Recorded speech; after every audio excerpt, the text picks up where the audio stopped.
I'll do my best, but the loudspeaker is only as loud as it is.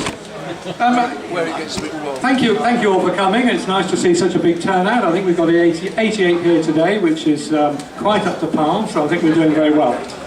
It's interesting looking at the research industry at the moment. It seems to me to be more like the Premier League, in that it's a group of haves and have-nots.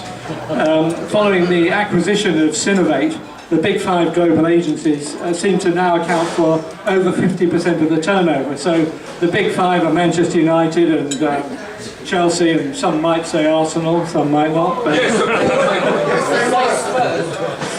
But talking of the haves in the UK market research industry's master of the universe plans to increase his salary. Well, his remuneration committee planned to do so. I'm sure Sir Martin hasn't had anything to do with this. They plan to increase his salary to 1.5 million a year.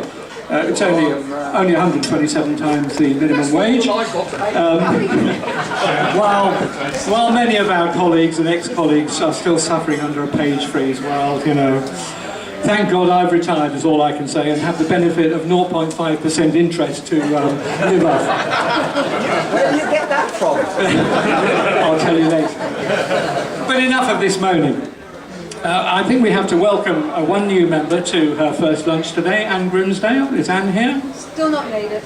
She's still not made it. I think I've said this about 3 times. She never turned up. Who knows? Well, somebody pays her bill. That's good. But I'd also like her to welcome various guests here: Sheila Byfield,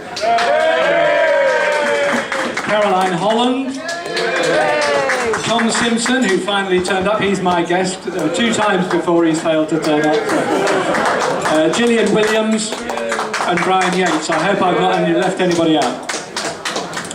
One of the least pleasant parts of being the chair of this august organisation is that I have to tell you which members have died since our last get-together. And given the demographic structure and the fact we've got 250 members, there is a certain inevitability to some of these announcements. But I'm very pleased to tell you we are a very healthy lot at the moment, because since the summer party, not a single member has died. So well done. I think you've done jolly well.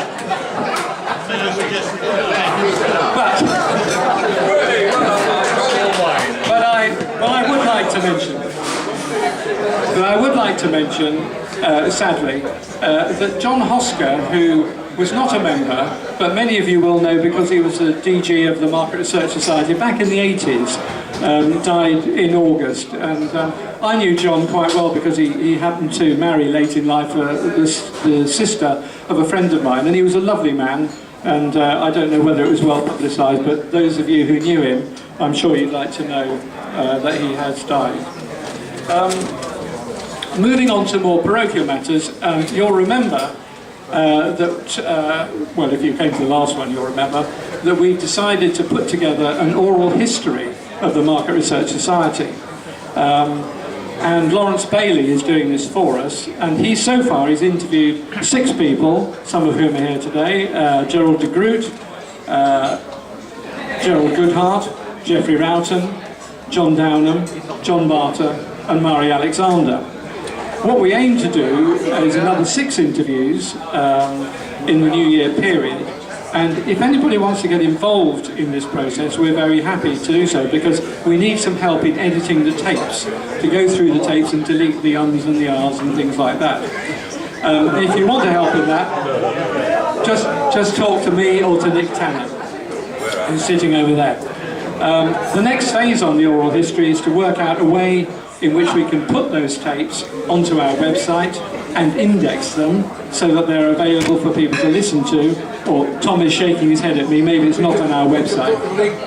We'll put links on the website to them so that people can access them for future research.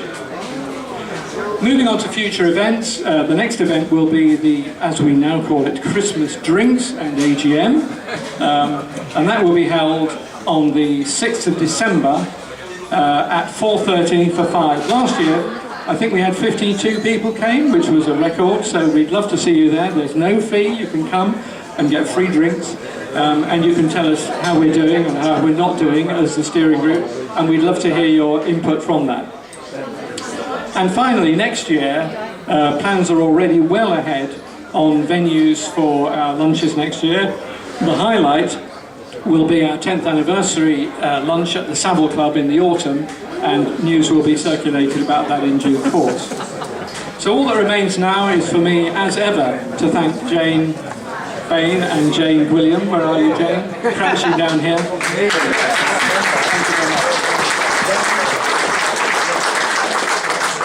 It is something I say every time, and it's difficult to know what else to say, because they do a magnificent job in sourcing these venues for us, negotiating horrendously with the managements of these places, and providing a very good service to us all. So thank you all very much, and I look forward to seeing you at the AGM. Thank you.